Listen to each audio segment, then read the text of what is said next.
Welcome to Blizzard Fire. We hope this video helps fire up your solution. You begin by confirming essential prerequisites. Sign into Settings or Appleid. Apple. Calm and make sure your Apple ID, region, and payment method are correct.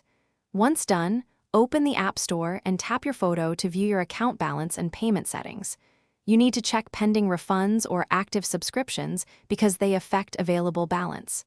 Make sure family sharing isn't restricting purchases. If it is, you'll need the organizer to approve or clear funds before you can zero the balance. Now you proceed to reduce the balance.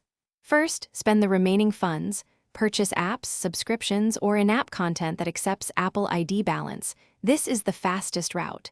If the balance exists due to recent charges you don't want, request refunds at Report a Problem. Apple. Apple processes eligible refunds which will affect your balance.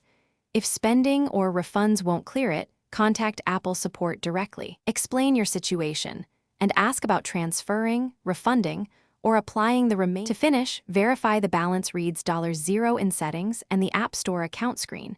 Make sure pending refunds have settled. These can show as temporary credits.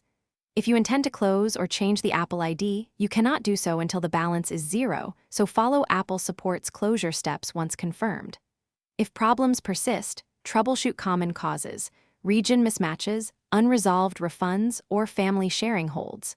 If none apply, contact Apple support with transaction ID, and they'll advise the specific resolution. Thanks for watching. If you found this helpful, don't forget to like and subscribe.